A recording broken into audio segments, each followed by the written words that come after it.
जय श्री राधे श्याम। श्री सरदय परम परम पूज्य श्री राम सुखदास जी महाराज की जय हो।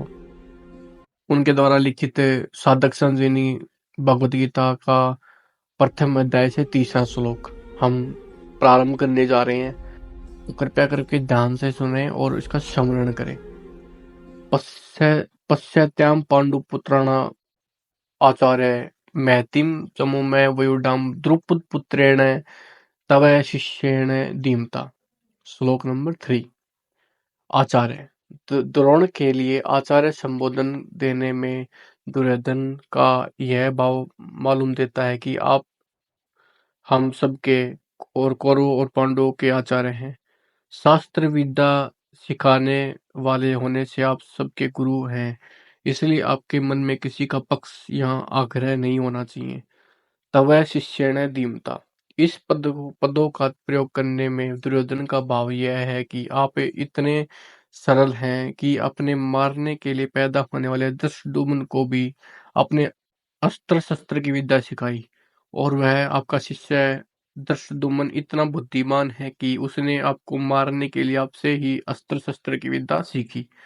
द्रुपद पुत्रेण, यह पद कहने का आशय है कि आपको मारने के उद्देश्य से ही द्रुपद ने याज और उपयाज नामक ब्राह्मणों से यज्ञ कराया, जिससे धृष्टद्युम्न पैदा हुआ, और वही यह द्रुपद पुत्र धृष्टद्युम्न आपके सामने प्रतिपक्ष में सेनापति के रूप में खड़ा है। यद्यपि दुर्योधन यहाँ द्रुपद पुत्र के स्थान पर धृष्टद्युम्न भी कह सकता था, तथापि द्रोणाचार्य के साथ द्रुपद जो वैर रखता था, उस वैर भाव को याद दिलाने के लिए दुर्योधन यहाँ द्रुपद पुत्र ने शब्द का प्रयोग करता है कि अब वैर निकालने का अच्छा मौका है। पांडु पुत्राणाम एताम मयूडाम महति चमुम पश्य द्रुपद के पुत्र के द्वारा पांडवों की इस व्यवकार खड़ी बड़ी भारी सेना को देखी।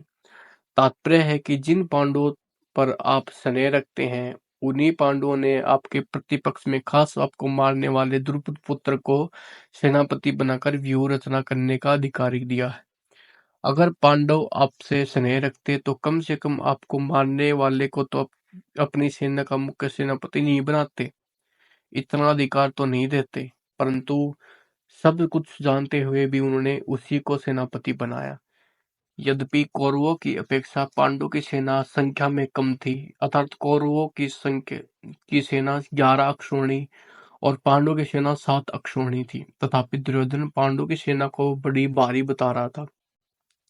पांडवों की सेना को बड़ी भारी कहने में दो भाव मालूम होते हैं। पहला, पांडवों की सेना ऐसे ढंग से विवकार खड़ी हुई थी जिससे दुर्योधन की थोड़ी सेना भी बहुत बड़ी दिख रही थी।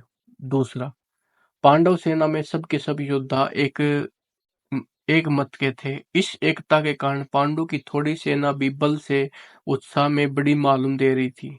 ऐसी सेना को दिखाकर दुर्योधन द्रोणाचार्य से यह कहना चाहता है कि युद्ध करते समय आप इस सेना को सामान्य और छोटी नहीं समझे, आप विशेष बल लगाकर सावधानी से युद्ध करें।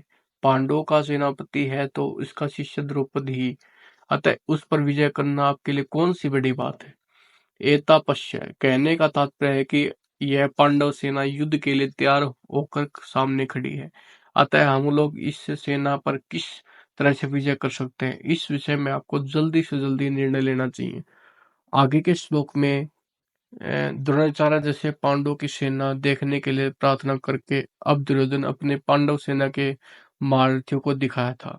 आगे के लगातार 4, 5, 6 श्लोक आएंगे। तीसरा श्लोक यहीं पे समाप्त होता है। जय श्री राधे श्याम।